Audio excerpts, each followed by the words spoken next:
Eh bien, bonjour à tous. Aujourd'hui, on va se faire un tour de mentalisme avec les cartes. Donc, je vais vous expliquer une méthode simple et que tout le monde peut faire. Bien, le tour se fait d'abord avec un jeu de cartes, avec des cartes toutes différentes. Alors, les cartes sont toutes différentes. On peut les montrer. Hop, aux spectateurs, normal. Bien. Ça, c'est d'un côté. Et de l'autre côté, ici, comme vous voyez, j'ai une prédiction. Une prédiction ici, hop, que je peux même sortir et la déposer calmement sur la table. Vous ne quittez pas la prédiction des yeux. Bien. Alors, maintenant, on suppose que j'ai un spectateur avec moi. Et ce spectateur-là va tout simplement choisir librement une carte, quelconque parmi les 52 cartes. Alors là, j'ai fait une carte comme ceci, le spectateur doit me dire stop quand il le souhaite. On est d'accord? Alors donc là, donc il dit stop ici. Là, on lui montre la carte qu'il vient de choisir. Il n'y a que le spectateur qui la voit. Donc retenez-la bien. Cette carte-là va être mise ici. Bien. Là, on a une carte choisie librement. Et là, vous vous rappelez, je vous ai dit que j'avais une prédiction. La prédiction, regardez bien. Vous êtes bien d'accord que la carte a été choisie avant même la prédiction, que je touche la prédiction. Votre carte est, hop, le 5 de trèfle. Hein? C'est pas le 5 de trèfle? C'était quoi ta carte? Le valet de carreau. Ben, regardez bien, soit on est magicien, soit on l'est pas. D'une simple pichenette comme ceci, regardez bien, là on a le 5 de trèfle. Hop! Et là, il se transforme en valet de carreau, qui est bien votre carte choisie librement. Mais moi, je suis embêté parce que la prédiction ne se trompe jamais. Vous avez vu, elle avait indiqué un 5 de trèfle. Et là, c'est bel et bien le 5 de trèfle qui a été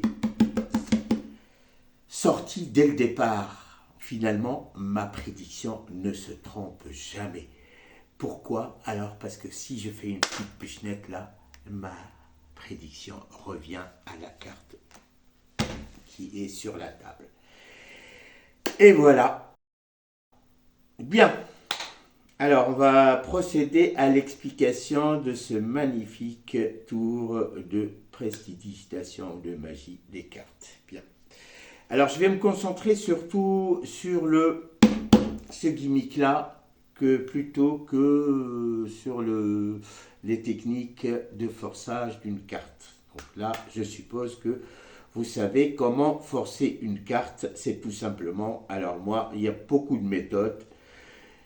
Hein, je fais tout simplement là pour que après vous le faites vous-même parce qu'il y a beaucoup de méthodes. Bien.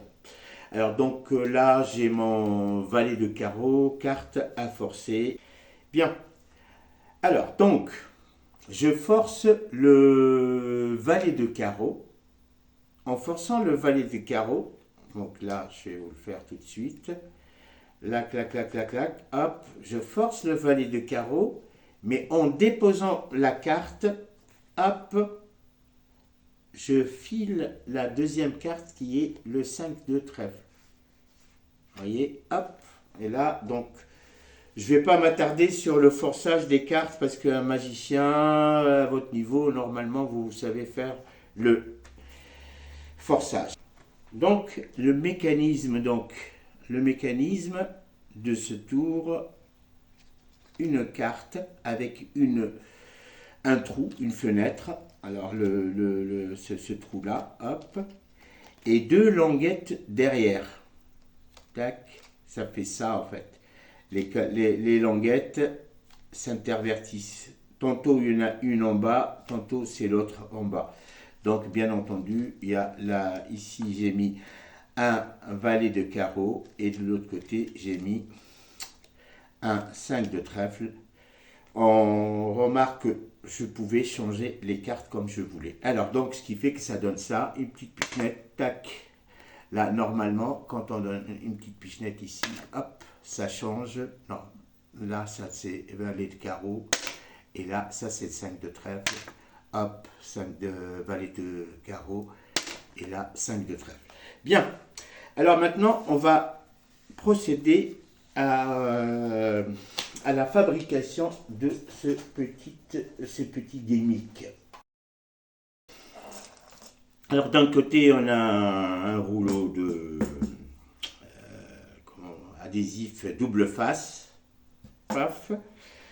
Ici, ça c'est, j'ai imprimé recto verso. D'un côté ici, il y a l'image avec la carte à faire montrer, hein, et de l'autre côté, un tarot. Donc, quand vous imprimez, il faut que ça corresponde, le tarot et la face et le tarot correctement.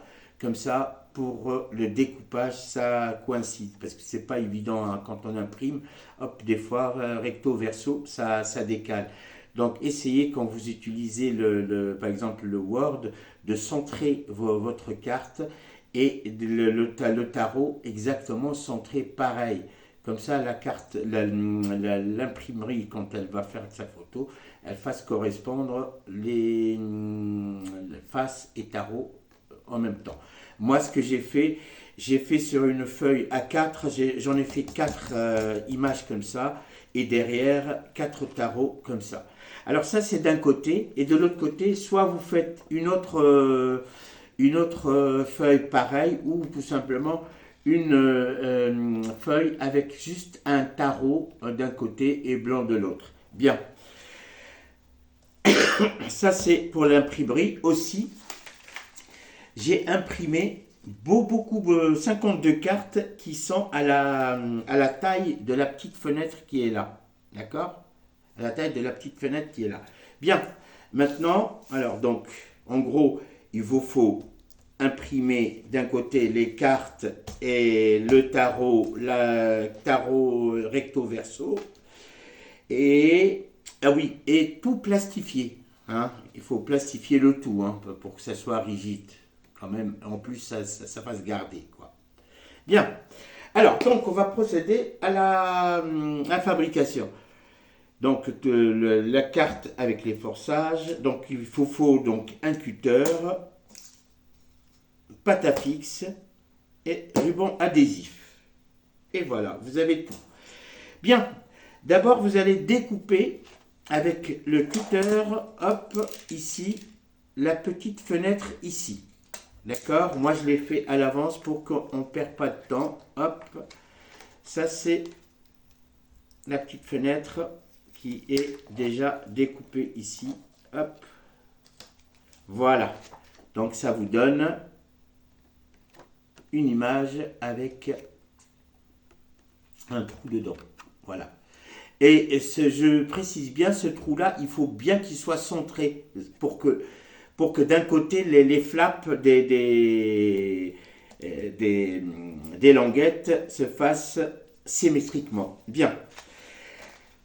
Chose importante aussi, il faut que le tarot corresponde exactement au tarot de l'image mère. D'accord? Vous allez voir pourquoi.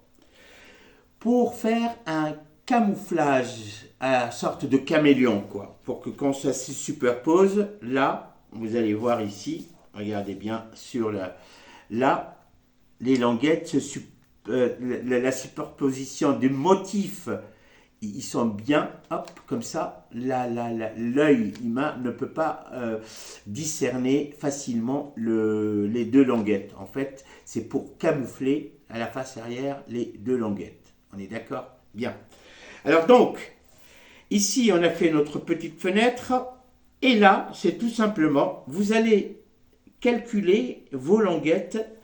Vous allez prendre le tarot ici. Vous allez découper au milieu. Ici. Voilà, j'ai fait pour vous. hop, découpage au milieu, avec le cutter bien entendu, hein, clac. Donc je l'ai fait à l'avance pour ne pas perdre du temps, hop, voilà. Voilà, ça vous fait deux languettes, hein, d'un côté et de l'autre. Donc là, ça c'est bon, et ça c'est bon. Voilà. Après, tout simplement, vous allez mesurer ici votre languette pour qu'elle arrive jusqu'à le bord de la petite fenêtre ici. Elle dépasse un tout petit de 3 mm environ, maximum 5. Hein? Il faut que ça dépasse de peu ici. Vous allez voir pourquoi. Comme ça sera pas trop long pour faire le changement flap là. Donc là, hop, ça c'est découpé ici, hop, là, donc ça nous fait ici. Là, celui-là, on s'en sert plus. Pareil de l'autre côté, donc parce qu'il nous faut deux languettes. Hop, j'ai découpé au cutter, ce qui fait que, hop, là, ça m'a fait, hop là, deux languettes de chaque côté. Et ces deux languettes-là, on va les coller ici, mais on va les coller de façon à correspondre avec le motif du tarot de la carte mère. Donc là, hop, normalement, là j'ai mis du double face ici, du double face sur le bord ici, hein, pour que ça colle ici. Alors, donc ici, double face, on décolle. Alors, ce qui est très très important, c'est quand on colle ici la languette, il faut qu'elle corresponde au motif qui se trouve sur l'image mère. Vous voyez, hop, comme ça, ça se confond. Et là, hop, c'est collé. Vous voyez, là, la première, c'est collé. Quand on la voit pas. Hop, voilà, tac. Ici, c'est collé. La deuxième, c'est pareil. Donc, on enlève pour le double face ici. Là, hop, et on fait correspondre vraiment le motif avec, voilà. Alors, donc là, on a les deux motifs qui sont bien collés, hop, là, ici, là et là. Bien entendu, si ça déborde, là, vous égalisez avec le cutter les bords qui sont en trop. Là, c'est déjà fait. Bien. Maintenant, vous allez voir ici, tac, vous choisissez deux cartes, n'importe lesquelles. Hein. Vous voyez, là, j'en ai fait un paquet. Hein. J'en ai fait un énorme paquet. Hein. Comme ça, je peux changer de cartes comme je veux. Et puis, de préférence, choisissez deux cartes qui présentent des contrastes. Ça veut dire là, par exemple, une carte à points, puis une carte à image, comme ça, paf. Quand il y a le changement, hop, il y a le contraste. Et là, avec la pâte à fixe, je vais tout simplement coller mes petites cartes sur chacune sur une languette. Là, hop, je fabrique, tac, je mets 4 petits points. Il ne faut pas mettre beaucoup. Alors, l'avantage de la pâte à fixe, c'est que on peut changer les cartes comme on veut. Ça veut dire on n'est pas figé. D'un côté, ça, et de l'autre côté, ça permet exactement de fixer correctement la carte dans la fenêtre. Parce que des fois, c'est pas facile quand on imprime que ça corresponde bien la languette corresponde bien aux bordures des cartes. Donc là, hop, je prends n'importe laquelle, hop, et là, tout simplement, je vais la fixer ici, en faisant en sorte que la carte soit dans la fenêtre. Voilà, qu'elle ne soit pas décalée. Voilà, elle est dedans, et hop, et j'appuie. Bon, là, ça a débordé un petit peu, mais normalement, hop, ça déborde pas. Voilà. Tac. Là, hop, ma carte est bien centrée. Voilà, bien. Et de l'autre côté, pareil. Hop, là, si je vais fixer la deuxième carte, tac.